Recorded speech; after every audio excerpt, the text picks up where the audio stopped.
The message came without warning. One moment, the world was scrolling through social feeds, binging old sitcom reruns, and debating whether pineapple belonged on pizza. The next, every screen on Earth, from the Jumbotron in Times Square to the dusty CRT in the back room of Joe's Pawn and Bait, was hijacked by a flickering broadcast.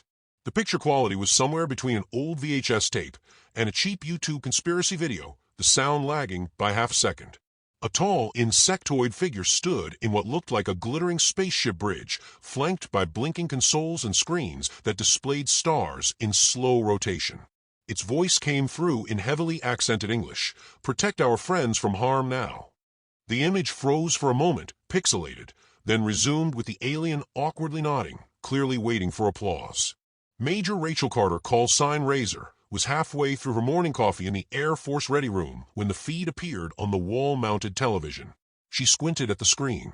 "Is this a PETA commercial?" she muttered.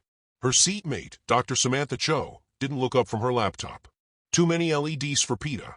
And the voice modulation sounds like it's running through a 90s karaoke machine. On the other side of the table, Eddie Morales, better known to his podcast listeners as VHS Morales, keeper of the cosmic truth, sat bolt upright. His hair was a mess, his t-shirt featured a faded X-Files logo, and his expression radiated the unholy joy of a man whose wildest theories might finally be vindicated. "That's it. That's first contact," he whispered. Then louder, "I told you people. This is Independence Day, but instead of blowing up the White House, they're, I don't know, offering free hugs." The alien message repeated, now with subtitles that jittered between "protect our friends" and "secure our allies" before glitching into "pet our fries." Somewhere, a translator was having a very bad day. Rachel set down her coffee. "All right. Either that's a prank with the best production values I've ever seen, or..." The broadcast cut out, replaced by the emergency broadcast system tone. Then the alien returned, this time framed closer. The being leaned forward, mandibles clicking, as if sharing a deep secret. "Earth. This is Captain Xyrox of the Valorian Protectorate. We come in friendship. Your friends are in grave danger." There was an uncomfortable pause, during which Xyrox shuffled a few alien note cards. "We need your help to protect them. Please. Time is fluff? No, time is of the essence." The feed vanished entirely. In the sudden silence, Eddie was already packing his vintage camcorder and a folder labeled "Top Secret" in glitter pen. "We have to meet them before the government screws it up." Rachel sighed. "We're not even sure they exist." "Oh, they exist," Eddie said, eyes wild. "And they watch our TV. You hear that line delivery? That's pure daytime soap opera pacing." It didn't take long for confirmation to arrive. Within the hour, NORAD reported an unidentified object in low Earth orbit. It wasn't cloaked, stealthy, or even ominous, just sitting there, glinting in the sunlight like a disco ball the size of a sports arena. Rachel was tapped for the contact mission, partly because she was a decorated pilot, partly because she was one of the few officers who wouldn't immediately try to shoot at the unknown. Dr. Cho was brought in for her astrophysics expertise and her unnerving ability to keep calm when facing cosmic absurdity. Eddie invited himself, claiming independent media representation was vital. The security team groaned but let him aboard after a hasty background check confirmed he was, technically, not a security threat. They boarded the shuttle and ascended toward the object.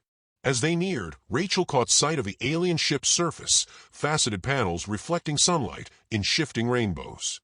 It looked like a giant mirror ball from a roller rink, complete with tiny protrusions that could almost pass for speakers.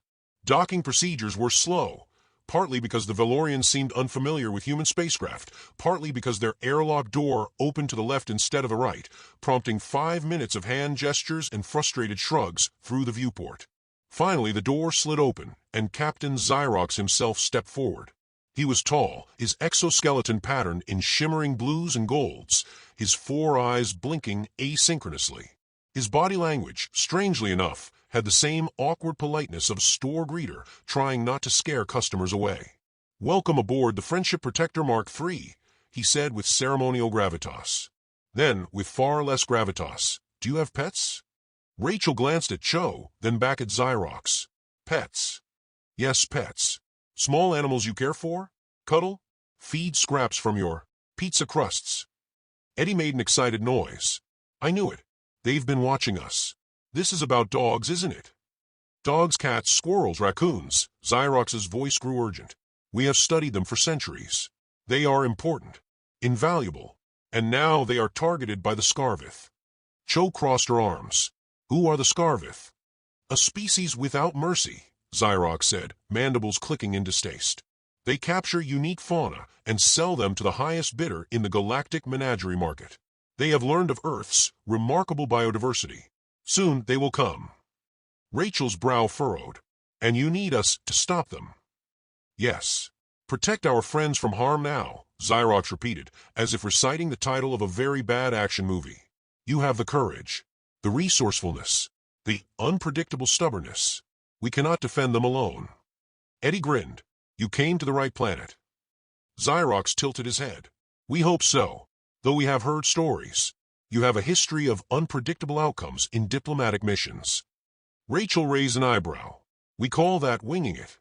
Works more often than you'd think.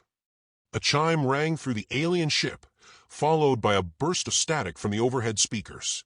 Xyrox's posture stiffened. They are here, he said. The Scarvith scouts have entered your atmosphere. Rachel instinctively reached for the sidearm she wasn't carrying. Eddie's hand went to his camcorder. Cho muttered something about regretting skipping her second coffee. Xyrox looked at each of them in turn. You understand now. There's no time for hesitation. Will you help us protect your pets? Rachel met his gaze. If they're coming for our animals, they're picking a fight with humanity. Eddie punched the air. Yeah.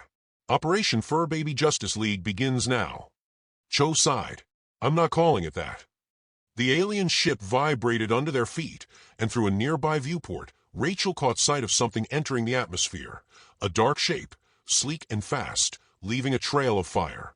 Whatever it was heading straight for Earth. The stakes were suddenly, unmistakably real.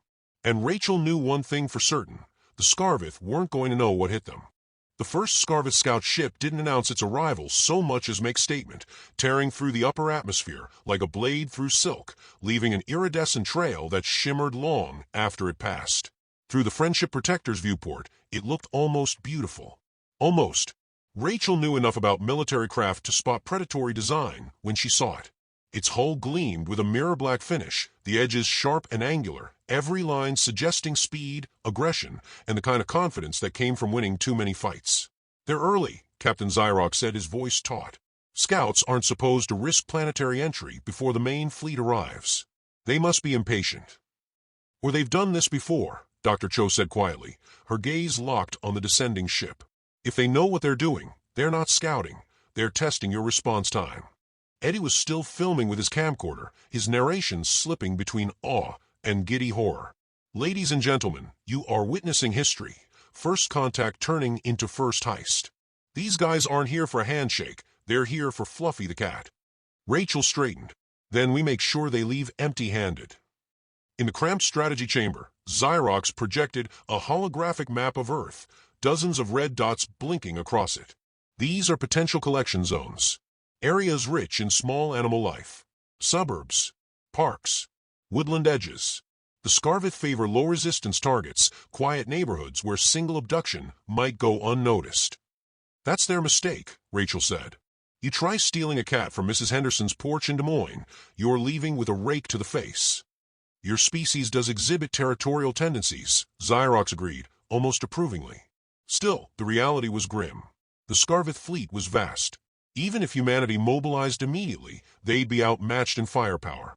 Xyrox proposed what he called a Preventative Alliance Initiative, a joint human-Valorian defense operation focusing on high-value animal zones. Eddie leaned in. Operation Fur Baby Justice League, he said again, almost pleading. No, Cho replied without looking up from her data tablet. The recruitment process was anything but subtle. The Valorian translation systems, still struggling with human idioms, blasted their message across every major media outlet. Protect the tiny furred and feathered allies. The internet did what it always did, turning the slogan into memes within minutes. A photo of a stern-looking pug in a helmet captioned Intergalactic Bark Force trended worldwide. Xyrox didn't entirely understand the humor, but was pleased the message was spreading. Viral transmission, he said, nodding. A primitive but effective communication vector. Rachel took charge of training sessions for the Valorian crew. If they were going to operate alongside humans, they needed to understand basic defensive strategy.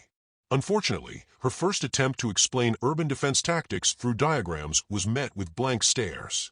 Eddie suggested using classic movies as teaching material instead, which is how the alien crew found themselves watching Home Alone, their mandibles clacking in approval at the paint can trap.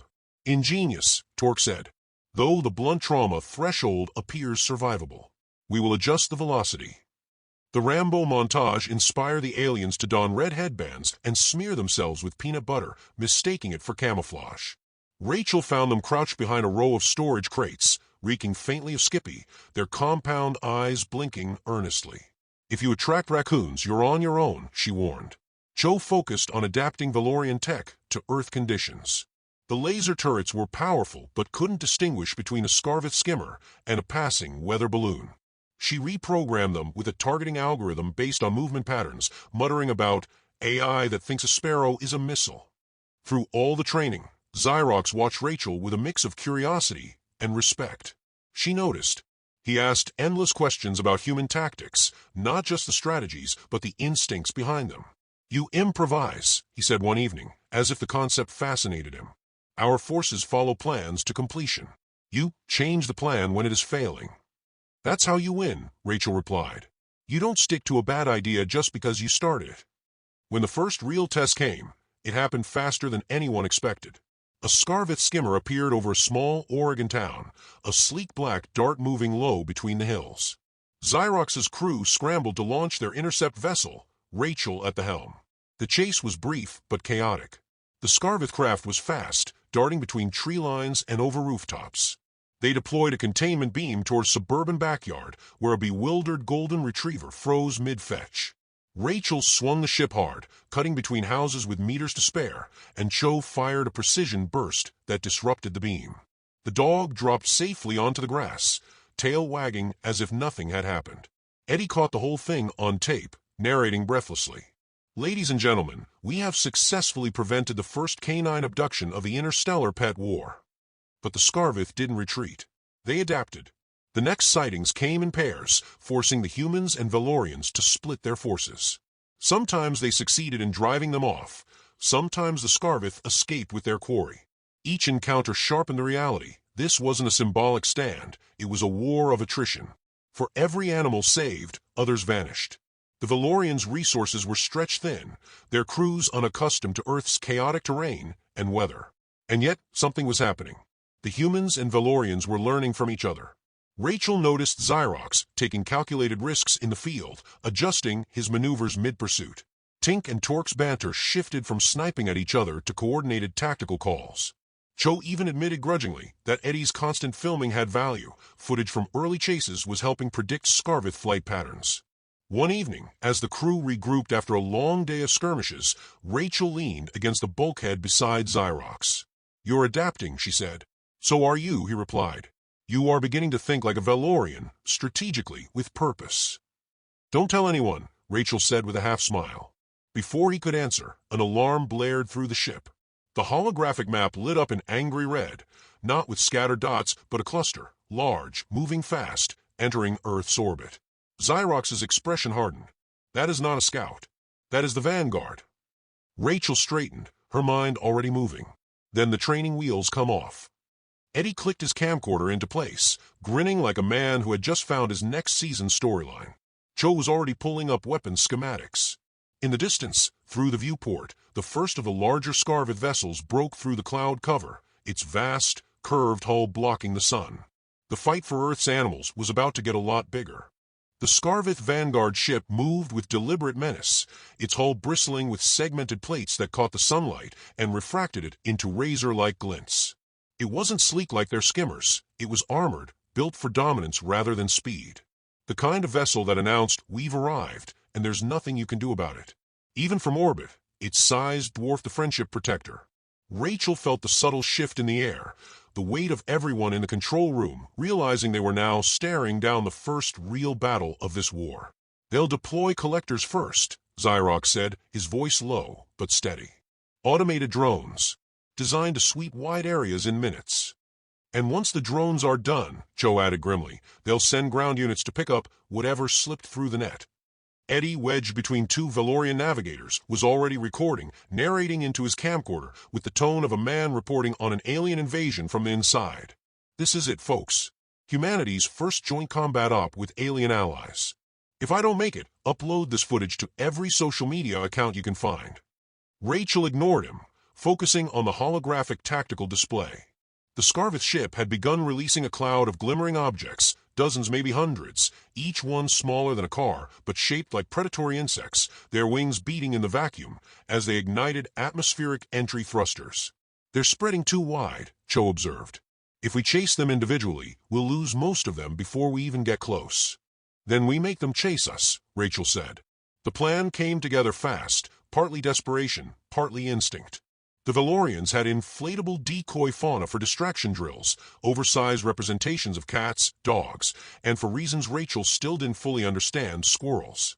Eddie suggested rigging the decoys with microthrusters and noise emitters. Cho went a step further, embedding low-yield explosives into some of them. Xyrox approved instantly. When the first wave of drones entered visual range, the Friendship Protector launched a squadron of decoys.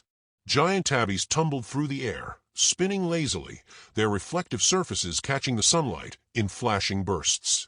Inflatable squirrels zipped erratically across the sky, emitting ultrasonic chatter that confused the Scarvith targeting systems. The effect was immediate. Half the drones broke formation, chasing the decoys in erratic zigzags. Rachel piloted hard through the swarm, firing controlled bursts from the Protector's cannons. Each impact lit the sky with sharp flashes, the shock waves rippling through the thinner drones. Direct hit, Sector 4, Torque reported, his voice tinged with something almost like glee. From his console, Eddie patched into the Scarvith comms and broadcast snippets of Earth's most irritating sounds, a looping track of dial-up internet tones, vuvuzelas, and a certain pop song's infamously sticky chorus. The alien response was immediate and furious, their encrypted chatter rising in pitch. Amid the chaos, a low warning hum filled the Protector's bridge. Cho glanced at her readouts. The Vanguard's charging its main beam weapon. Xyrox's mandibles clicked sharply. That weapon isn't for you. They're targeting a high-density animal zone. Rachel didn't need to ask where. The map lit up, Central Park. The Protector couldn't outgun the Vanguard, but they could get in its way. Rachel threw the ship into a high-velocity burn, angling directly between the Scarvith and their target. The beam fired, an intense column of searing light that the Protector barely dodged, the edges grazing their shields and rattling every bolt in the hull. Cho's hands flew over the controls, rerouting power to keep the shields from collapsing. Do that again and we'll be atmospheric scrap. The Scarvith shifted tactics, deploying ground units. Small, armored pods streaked through the sky, each unfolding into a spindly six-legged machine equipped with containment fields. Rachel took the Protector lower, skimming rooftops while Xyrox directed Valorian skirmish teams to intercept. On the ground, humans were already fighting back, New Yorkers hurling whatever they could find, from trash cans to bicycles. One pod attempting to seize a raccoon was met by a man in a Yankees cap wielding a baseball bat with professional precision. Rachel coordinated strafing runs with ground resistance, the Protector's cannons cutting swaths through Scarvith units. Cho's modifications to the targeting systems paid off, no more wasted shots on pigeons or stray frisbees. But the Scarvith adapted quickly. Their remaining drones formed tight clusters, shielding the ground units as they withdrew with their captures. It was a calculated retreat. They weren't beaten, just regrouping. Then came the hit. One of the enemy pods, feigning retreat, fired a concussive blast at the Protector's portside engine. The shock waves slammed Rachel against her harness and sent alarms screaming across the bridge. Xyrox barked orders in Valorian, and Torque scrambled to seal off the damaged section. We're venting atmosphere, Cho warned. We lose another hit like that, we're done. Rachel's mind raced. They couldn't stay and slug it out, not with the engine crippled. But if they left now, the Scarvith would press their advantage. She needed a distraction big enough to pull the enemy's focus. She found it in the cargo bay. The last of the oversized inflatable squirrels, a massive, 10-meter-long monstrosity, was rigged with a full payload of explosives. It wasn't subtle. It didn't need to be. Rachel launched the decoy straight toward the Vanguard's forward hangar, timing the detonation for maximum visual effect. The blast lit the sky, the expanding fireball momentarily masking the Protector's retreat. It wouldn't damage the Vanguard much, but it was enough to disrupt their coordination and by precious minutes. As the ship limped back toward higher orbit, the crew fell into a tense silence. The day had been a partial victory. They'd saved more animals than they'd lost, but the cost was clear. The Scarvith had tested them, and now knew exactly what kind of fight they were in for. Xyrox stood beside Rachel at the helm, his eyes fixed on the shrinking Earth below. "They will return in greater numbers," he said quietly. Rachel didn't look away from the view. "Then we'll be ready." Eddie broke the silence from his corner, holding up the camcorder. "That footage, that's going to melt the internet. I'm thinking we call it Battle for the Bark Side." Cho groaned, rubbing her temple. "If we survive this, I'm deleting your channel." But even as the tension eased for a moment, the comm station lit up with an incoming signal, Valorian Priority Channel. The voice that came through was urgent, almost panicked. "Protector Command, this is High Council. New development.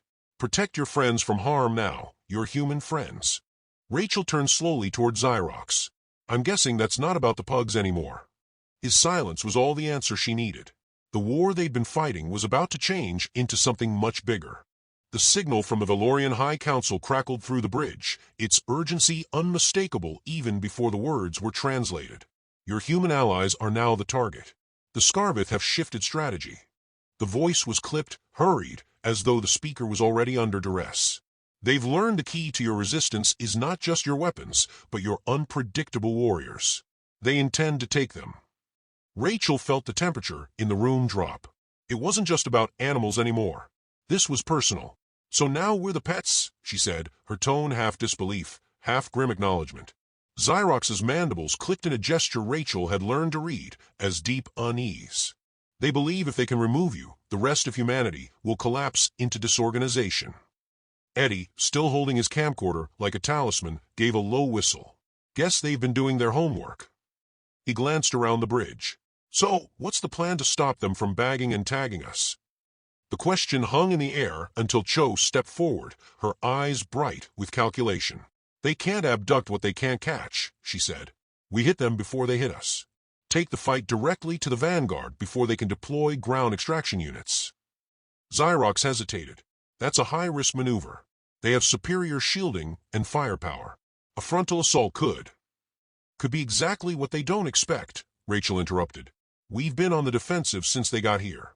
Time to flip the script." Preparation was a blur of motion. Cho worked with Tink and Torque to rewire the remaining decoys into guided projectiles, their inflatable forms now housing compressed plasma charges. Eddie hacked into the ship's broadcast systems, ready to flood Scarvith comms with a looping barrage of human battle anthems, everything from Danger Zone to Eye of the Tiger. Rachel reviewed the tactical schematics of the Vanguard ship, her pilot's instincts searching for any weakness. They launched under the cover of Earth's shadow, the Friendship Protector moving like a dark shard through space. The Vanguard loomed ahead, its massive hull lit by the cold gleam of starlight, each armored plate a silent warning. The first phase went exactly as planned. Rachel piloted low across the Vanguard's dorsal surface, skimming close enough that their targeting systems struggled to track the Protector without risking damage to their own ship. Cho unleashed the modified decoys, each one streaking toward critical surface emplacements before erupting in controlled bursts. The explosions didn't breach the hull, but they created localized energy spikes, forcing the Scarvith to divert power from their main weapon arrays. Then the Protector dove. Rachel took them into the narrow space between the Vanguard's outer hull and one of its docking rings, a maneuver that required precision down to the centimeter. The Scarvith's larger weapons couldn't follow them there, and the smaller automated defenses were too slow to adjust. Eddie's voice rang out over the internal comms. "Broadcast is live. They're now getting 24 megabytes of pure human stubbornness pumped straight into their fleet-wide audio. We're talking stadium rock, baby." The effect was immediate. Scarvith comm channels erupted in disjointed chatter, their coordination faltering. Rachel used the distraction to line up the real strike, aiming the Protector's forward guns at the seam where the Vanguard's main shield generator met its armor. "Firing," she said, and the ship shuddered as twin bursts of plasma slammed into the target. The first shot flared harmlessly against the shield, but the second hit a microsecond after the generator's power cycle reset. The barrier flickered, then collapsed over a section of the ship's flank. "Breach achieved," Cho confirmed, already feeding targeting data into the weapon systems. But we've got less than 3 minutes before they reroute power. Rachel didn't waste a second. Xyrox, get your boarding team ready. For the first time since she'd met him, Xyrox's eyes gleamed with something like anticipation. We will not fail. The boarding action was a controlled chaos of alien precision and human improvisation. Valorian fighters moved with fluid coordination, their weapons crackling with ionized light. Rachel, Cho, and Eddie followed in their wake, ducking between bursts of return fire. The interior of the Vanguard was a maze of gleaming corridors and mechanical hums, the air heavy with the scent of ozone and metal. They reached the central control hub, a towering chamber dominated by a crystalline command core, its surface pulsing with energy. Scarvith officers stood in a semicircle around it, their elongated forms armored in black chitin, their movements sharp and deliberate. Negotiation was out of the question. Rachel raised her weapon and opened fire, the Valorians moving with her in perfect synchrony. The battle was fast, brutal, and without room for hesitation. One Scarvith lunged for her, its claws slicing the air where her head had been a heartbeat earlier. She rolled, came up firing, and the creature collapsed with a hiss. Cho reached the command core, slamming a device against its surface. Charges set 30 seconds. The retreat was a sprint. Alarms wailed through the Vanguard, red light bathing the corridors as the Scarvith scrambled to contain the breach. They dove into the protector just as the charges detonated, the shockwave rippling through the larger ship's hull and sending debris scattering into space. Back on the bridge, Rachel pulled the protector into a hard burn away from the crippled Vanguard. Behind them, the Scarvith ship still loomed, but its movements were sluggish, its weapons silent. Xyrox watched the display with measured satisfaction. They will not pursue. Not now. Rachel let herself breathe, the adrenaline finally ebbing. Then we've bought time. Eddie was already narrating into his camera, his grin wide. And that, dear viewers, is how you punch an interstellar poacher in the face. Cho leaned back in her seat, exhaustion in her posture, but pride in her voice. We didn't just win a battle. We showed them we're not prey. Xyrox turned to Rachel. Your people fought with courage and cunning. The galaxy will hear of this. She gave a small smile. Good. Let them know we bite back. But as the protector drifted in the relative quiet of space, a new signal pinged on the comms, encrypted, urgent, and not from Valoria. Rachel glanced at the readout, her brow furrowing. The origin was deep beyond map space, the message short and chilling. If you value your friends, prepare for what comes next. She met Xyrox's gaze, the unspoken understanding passing between them. The Scarvith were only the beginning. And whatever was coming now would make this war look like a warm-up act.